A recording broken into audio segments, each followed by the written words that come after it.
Empath meets Narcissist. Welcome to today's topic, ladies and gentlemen. I'm Coach Tobias Forst, founder of Achilles Life Coaching, decade-long recipient of narcissistic abuse, and I've saved myself from it. And I accompany you on your journey to your personal freedom. Today we will discuss three aspects regarding when an empath meets a narcissist. First off, the definition, what is an empath?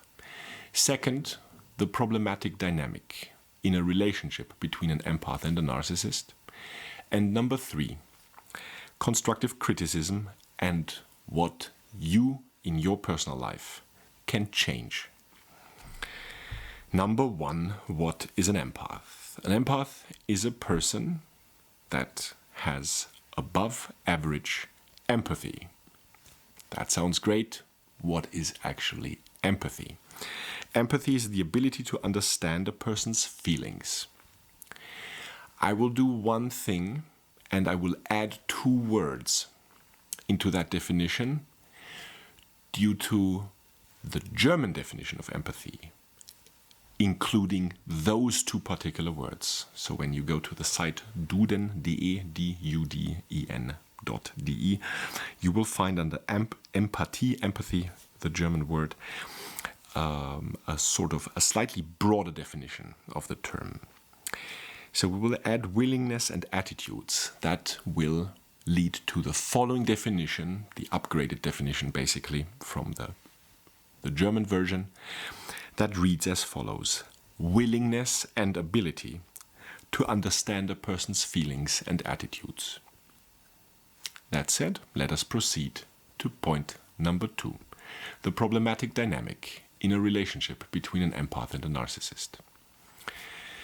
Imagine two columns. The first one comprises the aspects for the empath, the second for the narcissist. So where you have an empath tends to give a lot. They give and give, while on the other hand, a narcissist only goes one way and takes whatever and wherever he or she can. The empath gives second chances, even if this giving of a second chance repeats itself for the 138th time. On the other hand, the narcissist requires a high degree of tolerance from the empath, tolerance for the bullshit they're saying, the manipulations that are going on.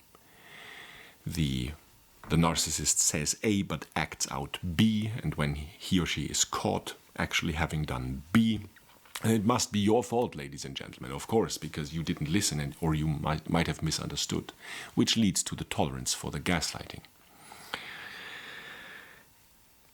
The empath believes that love can heal. And the problem with that is that a narcissist displays loads of symptoms that instill the idea in the empath that love, their love, might or will actually help with these particular symptoms, to dissolve them and make them whole again, heal them again. But the love from the narcissist toward the empath has always been and will always be nothing more than fake. It's a means to an end. Whereas for the empath, it is just the means to help someone else where they see that this might actually take root to heal somebody. The empath tends to feel very uneasy and perceive a high degree of discomfort in conflict situations. The narcissist, on the other hand, actively strives for creating conflict situations, where a normal person might make an elephant out of a mouse. The narcissist is more than capable of and willing to create the mouse out of nothing, the elephant out of the mouse, and the supernova out of the elephant. Last but not least, for this second aspect of today's video, empaths tend to act very altruistically, giving without asking in return, offering without wanting. The narcissist, on the other hand, tends to be very egocentric. Me, myself, and I.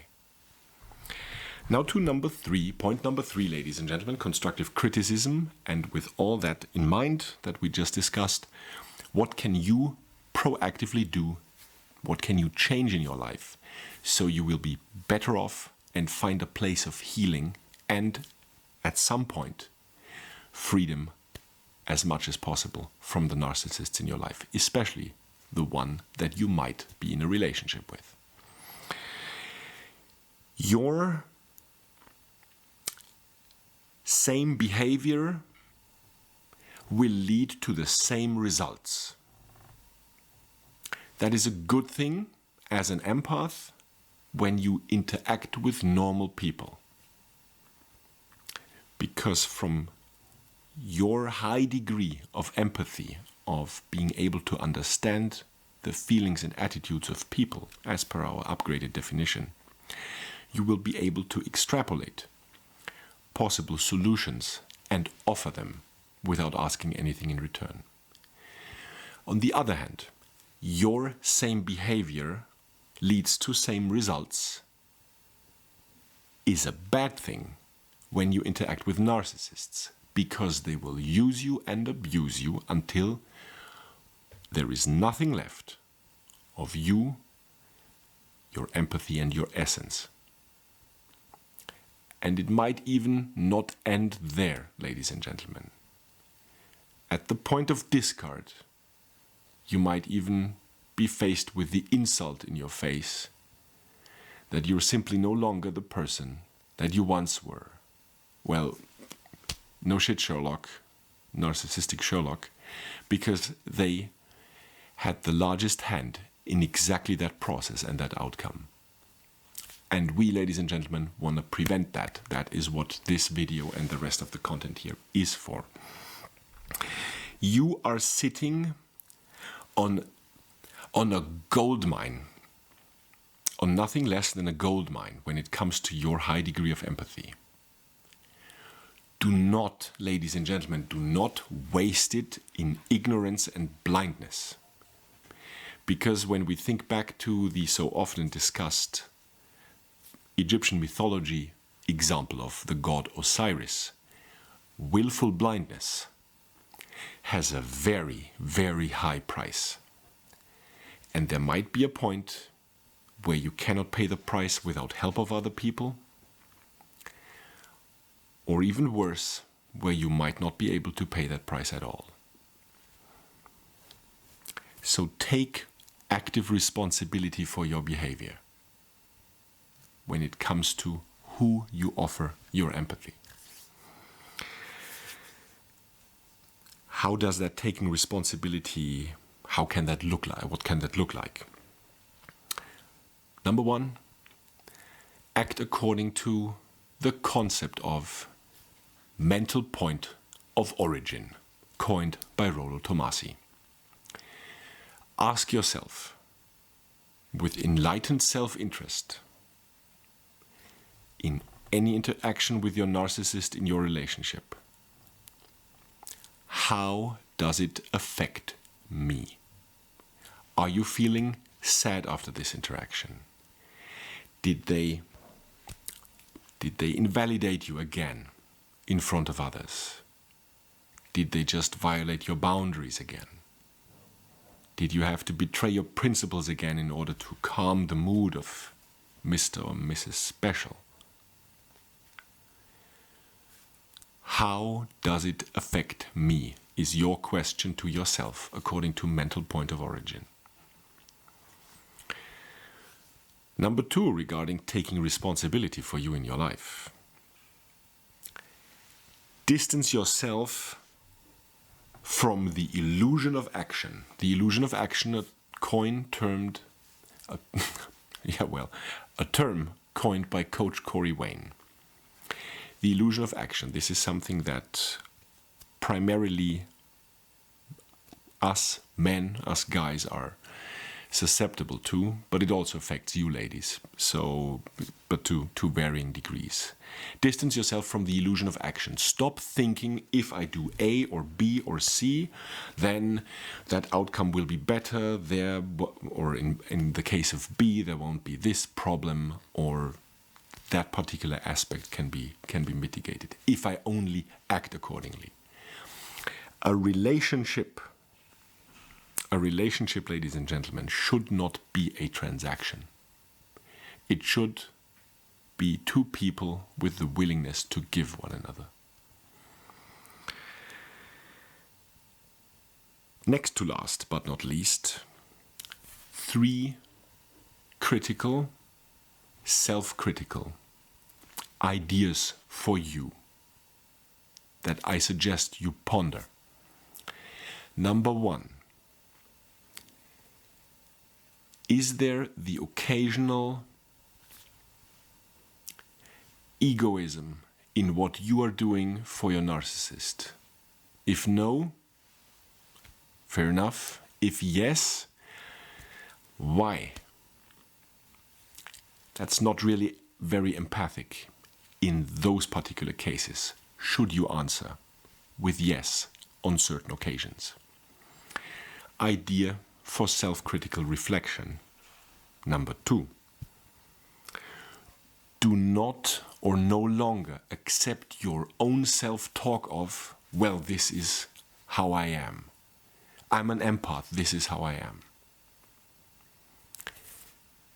That closes the circle with your same behavior leads to the same results. And depending on who you're interacting with, it's either very good or really, really bad. Idea number 3 for you for self-critical reflection, ladies and gentlemen. Realize that over time, with your high degree of empathy toward your narcissist, that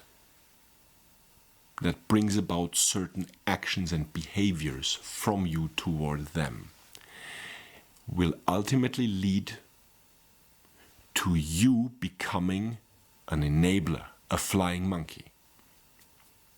And this is the last thing we want to become. We are not the henchman for the manipulator. We are and should be our own free agents. To conclude today's video, ladies and gentlemen, especially with the focus on what you can change in your life, if you're an empath.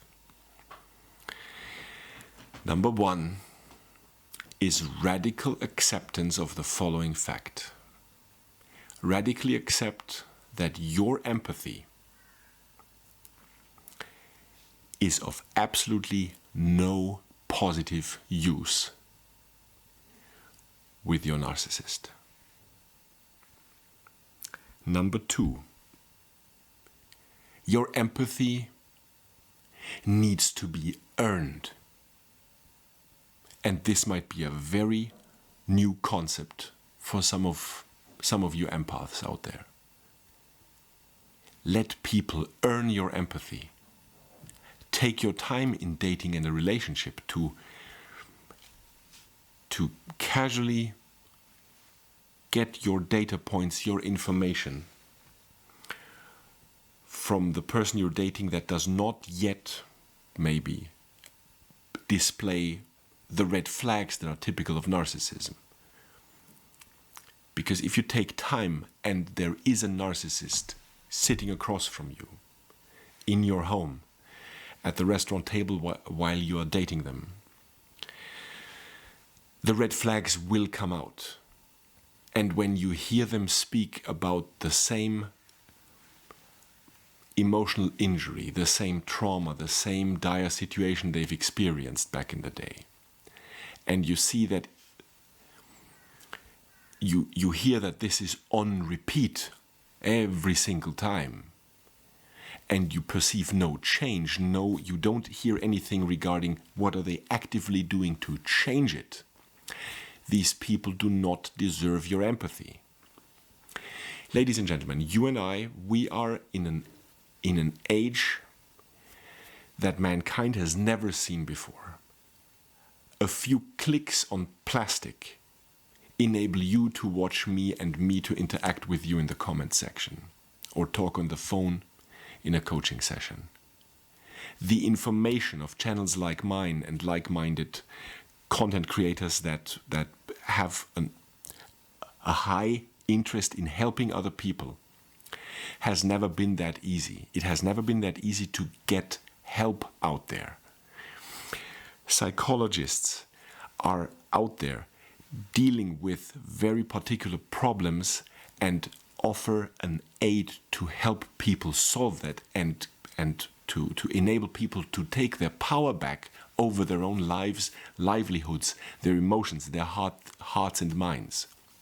So if you're talking to someone, and that might be in your relationship, where you see somebody that does not make use of such an easily accessible ocean of help, they do not deserve your empathy.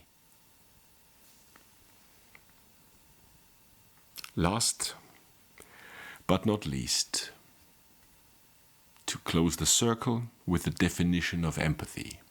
I will read the upgraded definition of empathy again to refresh your mind. The willingness and ability to understand a person's feelings and attitudes.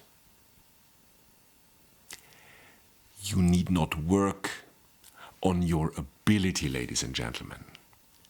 But I encourage you from the bottom of my heart, please do work on your willingness and have the people in your surroundings, especially in the relationship, qualify for your empathy. Be your own hero and be your own heroine. Thanks for watching. I'll see you next time.